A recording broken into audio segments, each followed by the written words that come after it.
भारत माता की।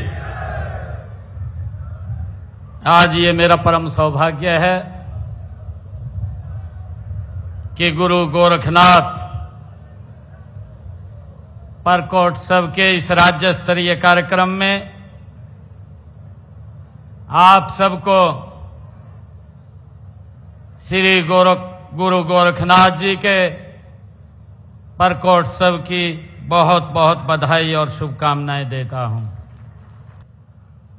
गुरु गोरखनाथ जी की संतान आज हमारे बीच में उपस्थित है और मेरा सौभाग्य है कि मैं अपने लोगों के बीच में आज उपस्थित हूं।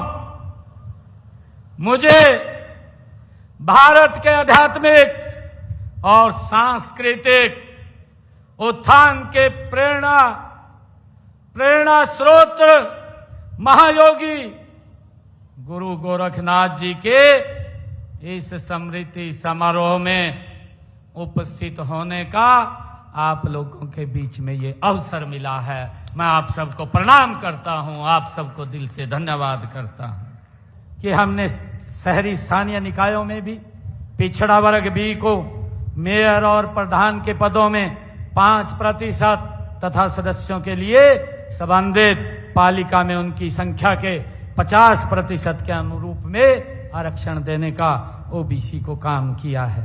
मुझे ये भी खुशी है कि हमारी सरकार आई है 1,80,000 रुपए से कम आय वाले परिवारों की, जो वर्गों की हमारी विडोज, जो तलाकशुदा, अनाथ, बेसहारा और महिलाओं तथा बेसहारा बच्चों व इनकी लड़कियों के विवाह के लिए भी 41,000 रुपए का प्रावधान राशि देने का काम हमने किया है, जिसका लाभ हमारे ओबीसी समाज को मिल रहा है।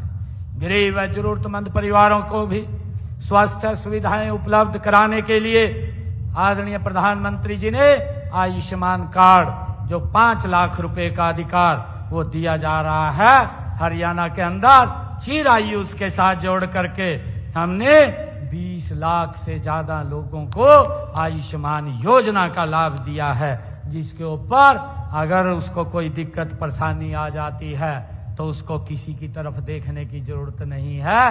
वो अपना सिर ऊंचा करके अच्छे हॉस्पिटल में जा करके अपना इलाज करा सकता है। ये सम्मान हमारी सरकार ने दिया है। भाइयों, हमने नौकरियों में भी पिछड़ा वर्ग तथा शैक्षणिक संस्थाओं में दाखिलों के लिए भी पिछड़ा वर्ग के लिए 27% का आरक्षण आदरणीय नरेंद्र मोदी जी और ये डबल इंजन की सरकार ने भाइयों दिया है। इसका लाभ आज हमारे बच्चों को मिल रहा है। मुझे खुशी है जो हमारे पिछड़ा वर्ग भी और ए के बच्चे हैं, उनको आज सैनिक स्कूल, केंद्रीय विद्यालय, नवोदय विद्यालय और नीट की परीक्षा में एमबीबीएस की सीटों में आज 27% का आरक्षण ये हमारी सरकार की नीति के द्वारा मिल रहा है। भाइयों, इस बात का हमें बड़ा गर्व है। हमने पिछड़े वर्ग के जिन परिवारों की आय 3 लाख रुपए तक वार्षिक, ऐसे परिवार के बच्चों को देश में पढ़ाई के लिए वो कहीं पर भी किसी भी सरकारी महाविद्यालय, किसी भी पॉलिटेक्निकल या किसी भी एनआईटी के अंदर या किसी सरकारी विश्वविद्यालय में, देश के किसी भी शिक्षण संस्थान में अगर वो पढ़ता है तो उसकी पढ़ाई के लिए ओबीसी समाज के बच्चों को 15 लाख रुपए पढ़ाई के लिए तथा विदेश में पढ़ाई के लिए 20 लाख रुपए का ऋण भी मात्र 4% की प्रतिशत ब्याज पर वो उपलब्ध कराया जा रहा है। मुझे ये भी खुशी है कि प्रदेश में 1,80,000 से कम आय वाले परिवारों के विद्यार्थियों को, जो 12वीं कक्षा में तक हमने बच्चों की फीस को माफ किया है, जो हमारी बेटियां हैं तथा उनको मुफ्त में पुस्तकें भी, वर्दी, लेखन सामग्री भी दी जाती है। ऐसे परिवारों की बेटियों की कॉलेज और यूनिवर्सिटी में भी फीस हमने माफ की है। हमने डॉक्टर भीमराव अंबेडकर मेधावी छात्र संशोधित योजना के तहत पिछड़ा वर्ग के विद्यार्थियों को उच्च शिक्षा के लिए 8,000 रुपये वार्षिक तक की छात्रवृत्ति भी दी जाती है। इसका भी हमने निर्णय किया है। मुझे ये भी खुशी है कि हमने जो हमारे देश के यशस्वी प्रधानमंत्री नरेंद्र मोदी जी ने पिछड़ा वर्ग के लिए पोस्ट मैट्रिक छात्रवृत्ति योजना के तहत 2020-21 में आय सीमा 1.5 लाख से बढ़ा करके इसको 2.5 लाख रुपए करने का भी निर्णय हमारी सरकार ने लिया है। मित्रों, पीएम यशस्वी योजना के अंतर्गत अन्य पिछड़े वर्ग जिनकी पारिवारिक आय 2.5 लाख रुपए तक है के विद्यार्थियों को 5,000 रुपए से लेकर 20,000 रुपए तक शैक्षणिक भत्ता, ट्यूशन फीस भी दी जाती है। ये भी निर्णय हमारी सरकार ने किया है।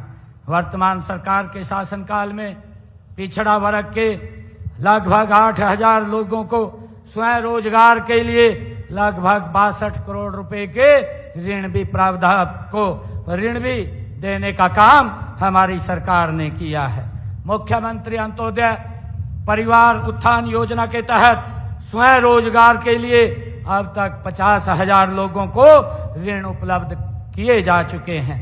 पिछड़े वर्ग में आधे से अधिक परिवारों इस योजना के में कवर हुए हैं। हरियाणा कर्मचारी चयन आयोग द्वारा सभी भर्तियों के लिए शुरू की गई एक एकल पंजीकरण सुविधा में पिछड़ा वर्ग के प्रार्थी से 200 रुपए फीस ली जाती है, जबकि सामान्य वर्ग के लिए ये 500 रुपए है। हमने उसके अंदर भी ओबीसी को लाभ देने का काम हमारी सरकार ने किया है।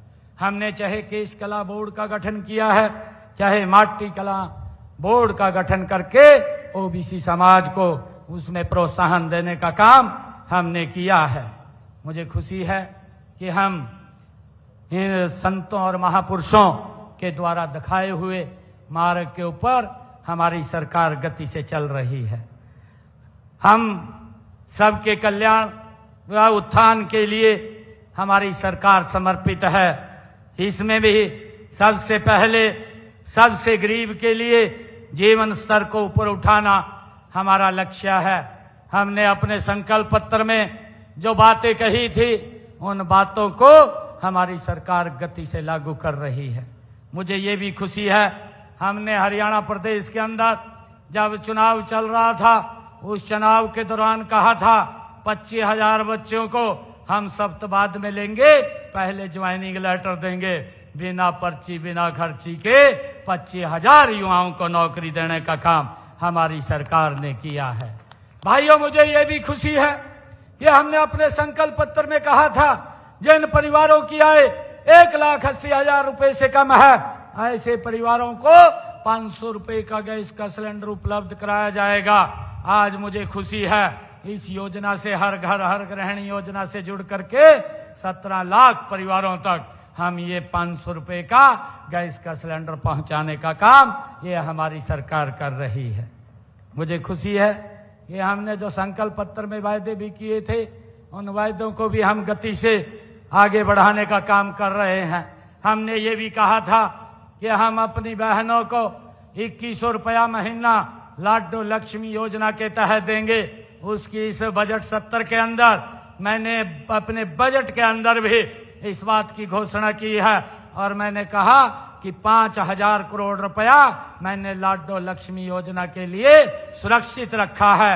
एक उचित समय आने पर 2100 रुपया महीना बहनों को लाडो लक्ष्मी योजना के तहत ये हमारी सरकार देने का काम करेगी। उसका सारा का सारा रजिस्ट्रेशन का काम चल रहा है। मैं आप सबके, क्योंकि हमारी सरकार ये सबसे पहले सबसे गरीब के जीवन स्तर को ऊपर उठाने का काम ये हमारी सरकार कर रही है और इसका लक्ष्य अंत्योदय है। मैं एक बार फिर आप सबको गुरु गोरखनाथ जी के प्रकोत्सव की बहुत बहुत हार्दिक बधाई और शुभकामनाएं देता हूं।